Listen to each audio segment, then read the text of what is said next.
Question number 25। Question number 25 है बाह्य निषेचन क्या है, इसकी हानियाँ लिखिए।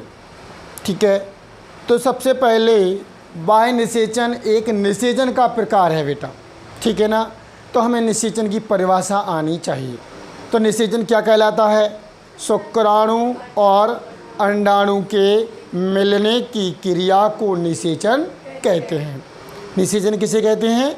शुक्राणु और अंडाणु के मिलने की क्रिया को। शुक्राणु क्या होते हैं वो भी अपन जानते हैं। शुक्राणु क्या होते हैं? नर युग्मक। और अंडाणु क्या होते हैं? मादा युग्मक।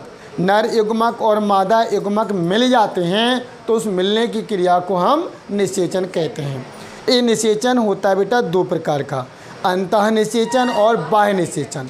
अंतः निषेचन वह होता है जिसमें शुक्राणु और अंडाणु मादा के शरीर के यानी फीमेल के शरीर के अंदर मिलते हैं, उस क्रिया को बोलते हैं अंतः निषेचन। इंग्लिश में बोलते हैं इंटरनल रिप्रोडक्शन या इंटरनल फर्टिलाइजेशन। ठीक है ना। दूसरा होता है हमारा बाह्य निषेचन। बाह्य निषेचन जिसमें शुक्राणु और अंडाणु या नर युग्मक एवं मादा युग्मक शरीर के बाहर अर्थात बाह्य माध्यम में मिलते हैं, उसे हम क्या बोलते हैं? बाह्य निषेचन कहते हैं। इंग्लिश में बोला जाता है एक्सटर्नल फर्टिलाइजेशन। क्लियर हो रहा, समझ में आ गया? अब इसको देखते हैं आंसर।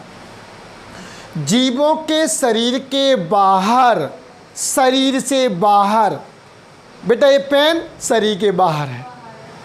बात क्लियर हो रही है सबको कि नहीं हो रही है? शरीर के बाहर। ठीक है, जीवों के शरीर के बाहर होने वाला निषेचन बाह्य निषेचन या एक्सटर्नल फर्टिलाइजेशन कहलाता है। बाह्य निषेचन कौन कहलाता है? वह निषेचन जो जीवों के शरीर के बाहर होता है, उसे हम क्या बोलते हैं? बाह्य निषेचन या एक्सटर्नल फर्टिलाइजेशन कहते हैं। अर्थात बेटा अर्थात मीन्स होता है उसी बात को दूसरे रूप में बताया गया है, बदल के बताया गया है। समझ में आ रहा? अर्थात इस प्रकार के निषेचन में मेल गैमेट, हिंदी में कहते हैं नर युग्मक।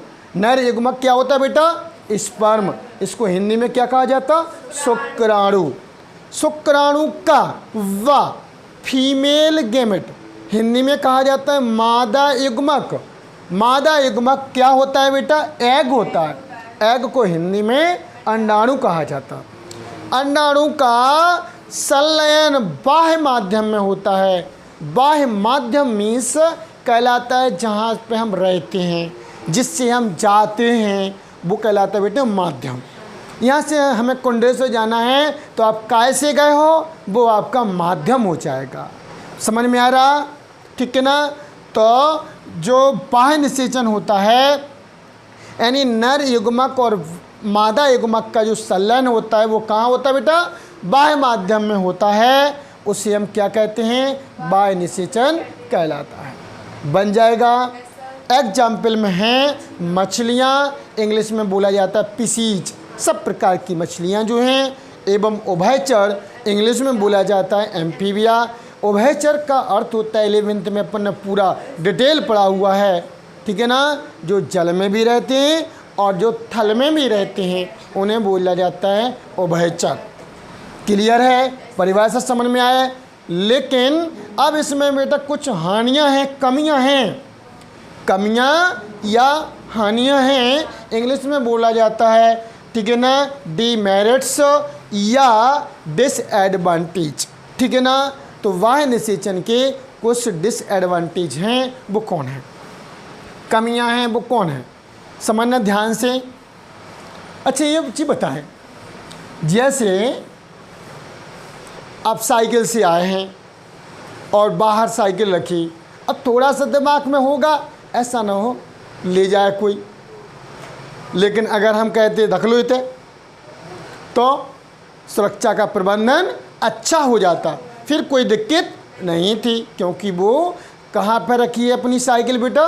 अंदर रखी है, और बाहर रखने का कोई प्रबंधन उतना अच्छे से बेटा नहीं हो पाता है। समझ में आ रहा कि नहीं आ रहा? तो चूंकि ये निषेचन कहाँ हो रहा? शरीर से बाहर हो रहा है, इसलिए उतना मेंटेन नहीं हो पाता, इसका प्रबंधन नहीं हो पाता। समझ में आ रहा कि नहीं आ रहा? इसलिए इसके खतरे ज़्यादा रहते हैं। वो कैसे रहते देखो, इसमें युग्मकों की सुरक्षा का कोई प्रबंध नहीं होता। नर ने अपने युग्मक तैयार किए, मादा ने अपने युग्मक तैयार किए और पानी में छोड़ दिए। समझ में आ गया? अब छोड़ दिए, इसके बाद में वो मिल रहे या नहीं मिल रहे, उनसे उनके जनकों को लेना देना नहीं होता है। ठीक है, तो क्या लिखवाया गया? युग्मकों की सुरक्षा का कोई प्रबंधन बेटा नहीं होता है, ये जल की धारा से बह जाते हैं। इस साइड में नर युग्मक है, उस साइड मादा युग्मक है। एक धारा चली तो ये ऐसे आ गए, और वहाँ से धारा चली बेटा तो वे ऐसे चले गए। मिल पाए क्या? तो क्या निषेचन हो पाएगा? नहीं हो पाएगा। इसलिए कुछ नर युग्मक या कुछ मादा युग्मक एक जल की धारा से बेटा बह जाते हैं, अथवा प्रतिकूल ताप यानी गर्मी होगी उस पानी में तो प्रतिकूल ताप होगा, वह रसायन होगा। जैसे जल है तो कोई रासायनिक पदार्थ फेंक जाते हैं, या कोई समुद्र वगैरह है बेटा, उसमें जो जल जहाज़ चलते हैं तो बेकार हो गया, उससे आयल निकल रहा उस जल जहाज़ से, ठीक है ना, तो रासायनिक पदार्थ निकल रहे हैं, तो फिर उससे भी क्या होते हैं, वो नष्ट हो जाते हैं। बात समझ में आ रहा कि नहीं आ रहा?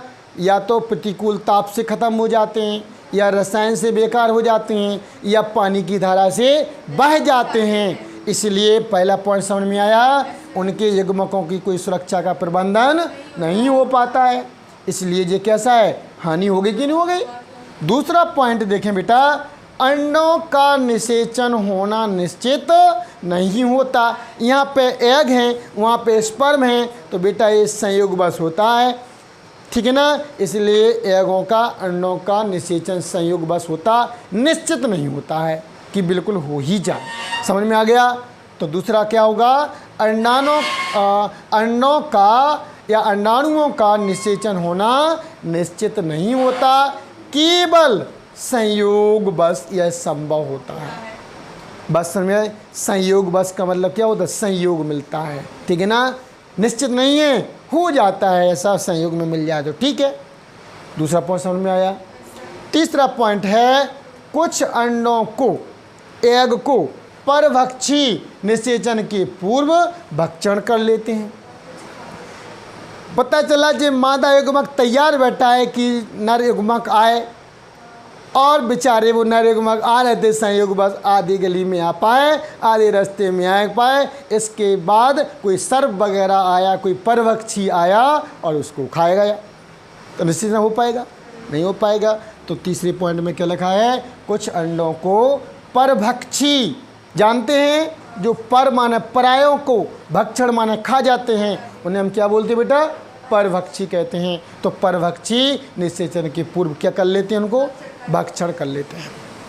नेक्स्ट है, निषेचन के बाद संततियों की संख्या अधिक हो जाती है। बेटा बहुत ज़्यादा एग देते हैं, बहुत ज़्यादा स्पर्म देते हैं, ठीक है ना, और जब ये पूरे मिल गए ना तो बहुत सारी संख्या में क्या बन जाती हैं, मछलियाँ हो जाती हैं, बहुत सारी संख्या में ये जीव बन जाते हैं, ठीक है ना। तो संततियों की संख्या कैसी हो जाती है बेटा, अधिक हो जाती है, लेकिन इनकी सुरक्षा का कोई प्रबंधन नहीं होता है। कोई कहीं चला गया, कोई ख़त्म हो गया, कोई कुछ हो गया, इसलिए उनको क्या नहीं कर पाते बेटा, सुरक्षा नहीं कर पाते। इसीलिए तो सरकार में ये भी कहा गया बेटा, एक लड़का और एक लड़की, इससे ज़्यादा नहीं। समझ में आ रहा? छोटा परिवार सुखी परिवार, समझ में आ गया, ठीक है। तो बन जाएगा। तो ये हमारा कौन सा हो जाता है, संततियों का, इसका मतलब निषेचन के बाद संततियों की संख्या बहुत ज़्यादा हो जाएगी, इसलिए इनकी सुरक्षा का कोई प्रबंधन नहीं हो पाएगा। तो इस प्रकार से हमारा बेटा ये क्वेश्चन क्या हो जाता है, समाप्त होता है। कौन सा क्वेश्चन है बेटा,